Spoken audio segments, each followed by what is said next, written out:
History is full of firsts. It's one small step for man, one giant leap for mankind. Many of those firsts shaped our way of life.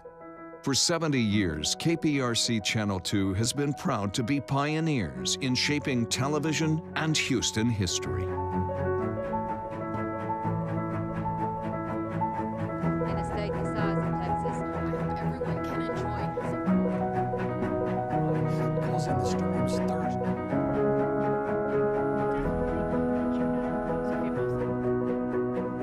Minutes before 9 o'clock, the crew's here telling her.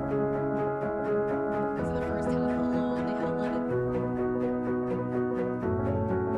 the some of your men. Isn't it good to work for a place that has a sense of history? And indeed it is. See, taking the president from Spring to College Station following his...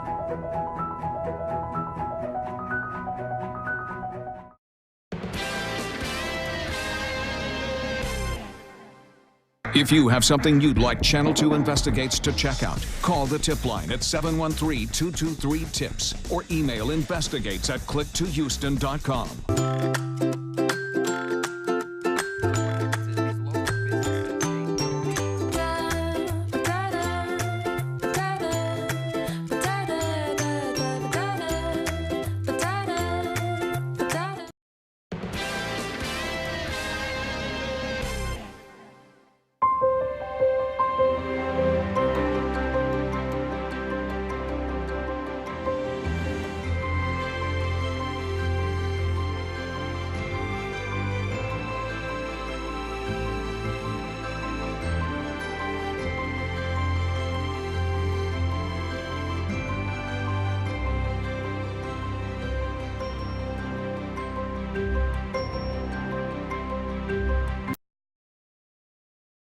Channel 2 News begins right now with breaking news.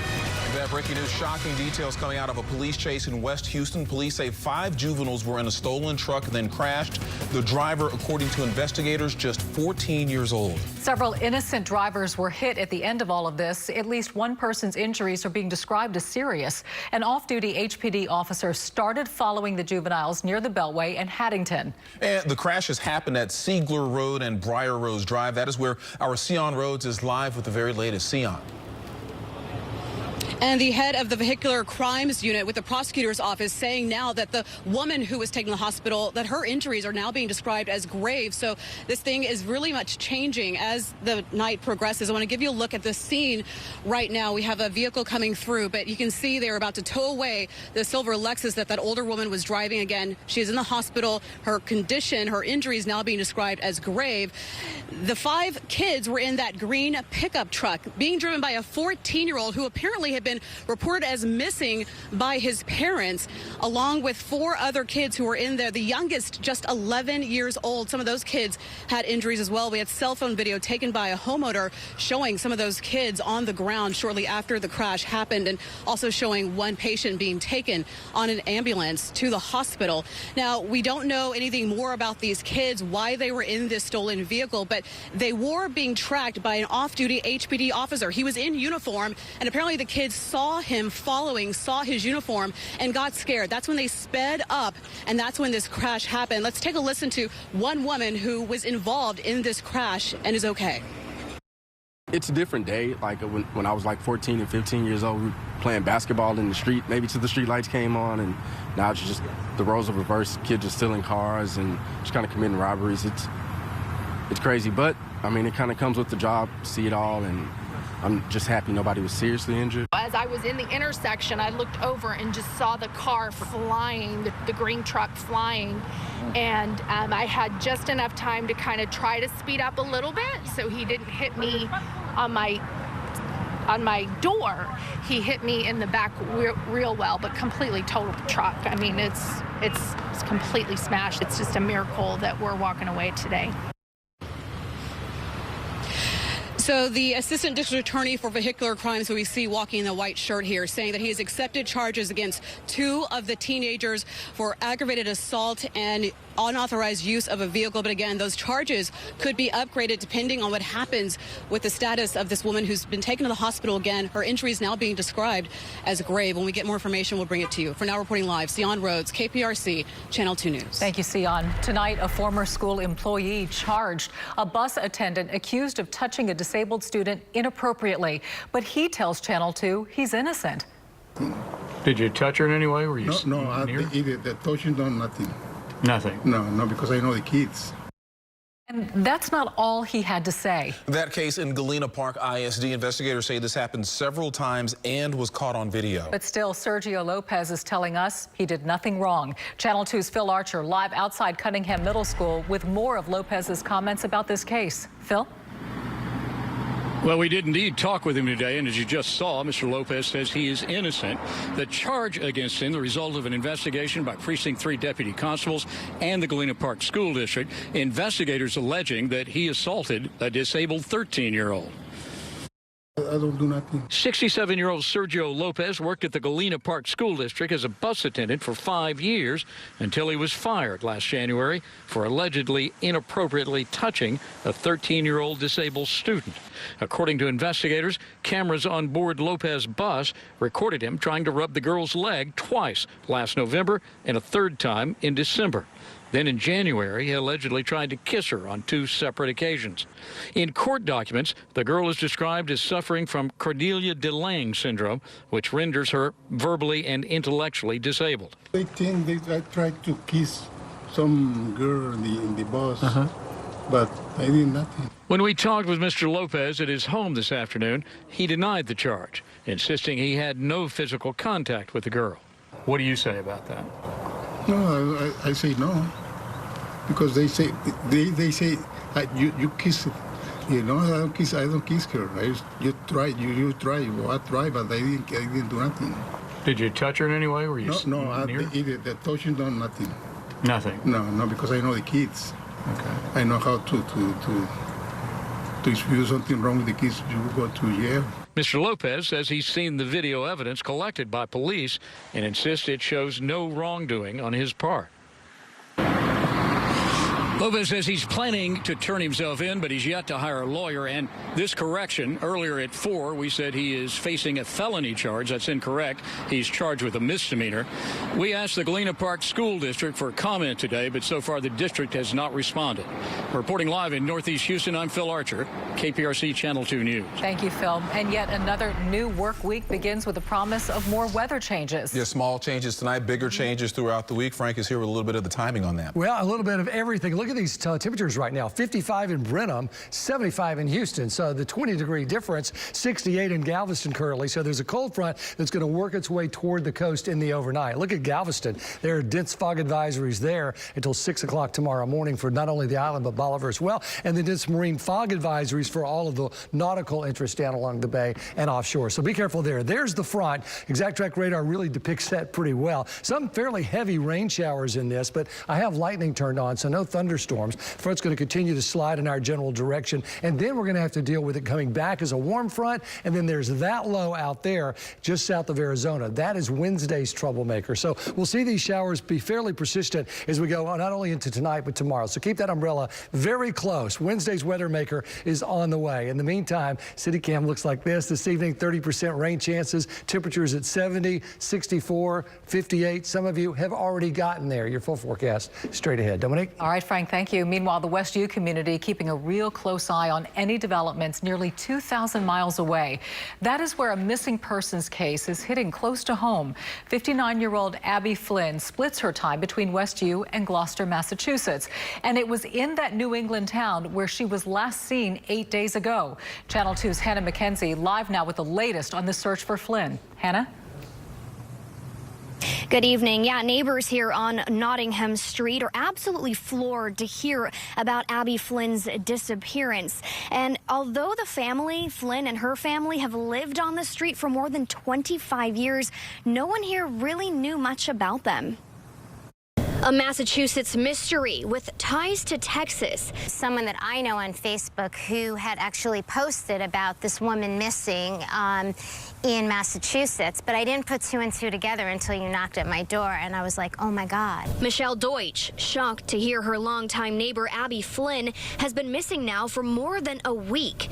The 59-year-old disappearing February 2nd, a few hours before a party she was hosting at her second home in Gloucester. Two of her guests that arrived found her not at home, and they thought that was kind of strange, and they contacted the Gloucester Police Department. Flynn splits her time between Gloucester and Houston. When she is in town, Deutsch says she and her husband, Rich Braverman, keep to themselves. The times that I had met her, actually she was always very, very nice. They're quiet. I mean, I can't imagine why anyone would want to, you know, go after someone like that if that's the case, that she was kidnapped, or I don't know. A spokesperson hired by the Gloucester Police Department telling me today there's no sign of foul play and they've suspended their search for the mother of three. I just hope that she's okay. Gloucester police may have suspended their search, but that does not mean that the investigation is over. The Massachusetts State Police are bringing in their dive team, and they are going to be searching the waters where Flynn may have been walking that day. Now, here in Houston, if you see Flynn around or you know anything about her disappearance, you are asked to call the Gloucester Police Department. Their phone number is 978-283-1212. Again, that's 978-283-1212. Reporting live in West University, Hannah McKenzie, KPRC Channel 2 News. Hannah, thank you. A scare this afternoon after a chemical leak at a plant in Baytown. It happened at the Eco Services plant, which sits within ExxonMobil. Eco Services is just a small amount of hydrogen sulfide escaped from piping in the plant, but they quickly contained it. Officials say none of the chemical traveled off-site and that no one was hurt. According to OSHA, hydrogen sulfide is a colorless, flammable gas that can irritate the eyes, nose, and throat in low doses. Happening right now in Northeast Houston, a meeting is being held to discuss a recently discovered cancer cluster in several Houston area neighborhoods. This discussion, which got underway just moments ago, is being held at True Love Baptist Church along Fall Street. The community group called Impact, along with Lone Star Legal Aid, are holding this meeting to help outline the results of a Fifth Ward community health assessment by the state. More than 80 people living in the Fifth Ward and Kashmere Gardens sued Union Pacific Railroad, claiming that the company contaminated their properties and underground with toxins linked to cancer. And now to a dramatic rescue in Missouri City. A car plunges into Mustang Bayou in Fort Bend County, and a Good Samaritan jumps in to save the driver, risking his own life for a complete stranger. Channel 2's Marianne Martinez live in Missouri City, where that hero is getting some much-deserved recognition. Marianne. Keith, well, that car lost control about a football field back over there. That's the Fort Bend Tollway you can see behind me. Now, it did roll all this way, again, about a football field, leaving these tire marks you can see here. At some point, it became airborne over here and into the Mustang Bayou. But I could see like the top of the water being ruffled like this, and that man was underneath there, and he must have been doing something. Without a second thought, John Greco jumped into the cold water of Mustang Bayou to save the driver of this car Thursday. Moments before Greco was driving southbound on the Fort Bend Tollway, he saw the car go over the guardrail, fly up, and land in the water. Once in the water, Greco found the driver, a man struggling to get air. And I said, brother, I said, just think about all the people that love you that are at home. I promise you, you're going to go home and see them tonight. Greco got the man to the embankment where this constable deputy was waiting to help them out of the water. Greco says that's when he figured out why the driver was struggling in the water. He had like 3 layers of clothes on, and he had cowboy boots on. Oh, okay. The cowboy boots was full of water. Full of water. A lesson learned, if you're ever trying to get somebody out of the water, the first thing to do is say, do you have cowboy boots? If so, you got to take them off. Today, Greco was honored by the Fort Bend County Constable for Precinct 2. Your quick action definitely probably is why the victim is still alive today. Greco says he's not a religious man, but he feels certain God saved the driver. I told him before I left, I knelt down, I said, God blessed you today. And I hope that he heard that. Now, authorities tell us that the crash has been ruled an accident and the driver is doing just fine, refusing medical care the day of the crash. Reporting live, Marianne Martinez, KPRC, Channel 2 News. Those rain chances are only going to increase as we go into tonight and tomorrow. So keep the umbrellas handy and get ready for a little cool shot. It's been a warm day today. That's not going to last. And as we head toward Valentine's Day, a forecast you will love. Randy? All right, Frank, with spring training set to open in 3 days, a former Blue Jays pitcher says the Astros cost him his big league job back in 2017. What Mike Bolsinger is claiming in a lawsuit he filed today. That's ahead in sports. All right, Randy. And smart homes, they're all the rage, but there are risks. What you can do right now to hack-proof your home next on Channel 2 News at 6. Services. You're watching Channel 2, Houston's home for news. Smart homes can make your day-to-day life easier and more secure, but there are risks. Yes, hackers can use the very thing that makes your smart home run, the internet, to invade your safe space. Channel 2's Andy Sirota tonight with how you can hack-proof your home. Kim Williams and her husband LJ spend most of their days prepping and packaging orders for their home-based business. But after a few packages were stolen, they installed a Ring security camera outside their front door to help track deliveries and deter porch pirates. There's a voice command on there where you can speak and kind of scare someone off if they are there, so it's definitely helped us. In today's smart homes, it's a smart way to keep an eye out for thieves. But it's also a way for hackers to invade your home. Hello there. Unannounced, to watch your every move. Who is that? I'm your best friend. I'm Santa Claus. In December, we saw this chilling video of a man talking to an 8-year-old Memphis girl through the Ring camera in her bedroom. I'm Santa Claus. What? I'm Santa Claus. Don't you want to be my best friend? She had to be terrified. The Williams never thought their Ring camera could be vulnerable to hackers. Horribly violated. I mean, they come in your privacy. Cybersecurity expert Chris Bronk says most smart devices are connected to the internet via Wi-Fi, which increases the risk of being hacked. Would-be attackers can get the geography, basically, of devices around the world that they can compromise, and they compromise them to gain access to things. So how do you keep your family safe from these hacks? Anything that makes that network stronger is the key. Guessing a password is a lot harder if it's longer. First, never rely on default usernames and passwords that come with new devices. Change them. Next, use two-factor authentication if it's offered with your system. And Bronk says smart TVs are especially vulnerable because you're not just using it as a TV anymore. It's got credit card information from your streaming services, and it's connected to the internet. You know, how do you make it less visible? Well, you can hardwire it. A few quick changes which can keep your family and your home safe from hackers.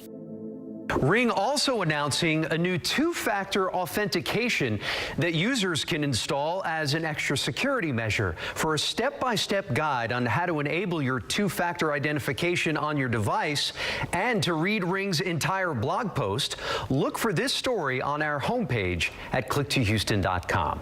I'm Andy Sirota, KPRC Channel 2 News. I have enough trouble remembering one password, let alone two-factor and changing, and it can make you crazy. You got to do it. Down, but you know, my goodness, yeah, it's tough. It's tough to keep track for sure. Yes, that's scary. That is. I know. Scary. All right. So Friday had this beautiful moon shot with the airplane. Yeah. Yes. Victor, who took the shot out at Bush Intercontinental, said, "You know what? Here's the whole moon. I should have sent you this one first." So he sent us a little slice in the beginning, but it was a close-up, an extreme close-up. So that was Friday. Boy, it was a pretty weekend, but my gosh, started to go downhill yesterday, and it certainly has today. Highs this afternoon made it to the upper 70s, 78, 77, 73. Down in Galveston, it's 74 right now. South winds at 15, so it depends on where you are. It's in the 70s for most of the viewing area, but you get out to the north and west, 58 Navasota, 52 College Station, now 59 in Columbus. So this front is slowly making its way through. At 4 o'clock, it was up around Bryan College Station, and now, as you can see by the wind flow there, it's closer just past Huntsville and about to hit Navasota. It's moved right through Belleville, through Columbus, so it's on the way into the Houston area as time goes on. Here's a look at the forecast for it. Once we get to 10 o'clock, there's the front. basically past downtown. And really, I think we'll see a few showers with this. More than anything, it's going to be the temperature drop down into the 50s, and we pretty much stay in the upper 50s and the low 60s, maybe a few mid 60s as we go through Tuesday, with these rain chances at 60%. Here's exact track radar right now. A lot of the action has been off to our north, Arkansas off toward Alabama. So we haven't seen too many issues with this. The next problem, once we get past Tuesday, is going to be this low. It's going to continue to slide in our direction. So as it does, the upside is it'll scour everything out. The downside is some pretty big storms, especially from I-10 north up toward Arkansas. So we're going to have to keep a close eye on this one as it moves on through. But the timing puts it out of here Wednesday evening, and then we're into a beautiful, cool and sunny Thursday. Here's a closer look. So there's the front coming in. It really dissolves along the coast here, and it actually returns to us as a bit of a warm front on Tuesday night into Wednesday morning. That's midnight Tuesday. Now it dissolves, and here comes the front for Wednesday. That's what moves through, brings the showers and the thunderstorms, and continues to move on out of here as we go on into later on Wednesday. So the power planner tonight, just keep the umbrellas around. Chances of rain at 30%. You might keep a jacket around. It's going to be down in the 50s before it is it. And we got this damp, humid haircast, I'm afraid. Tomorrow, no 70s. I've got 66, finally to 70 on Wednesday,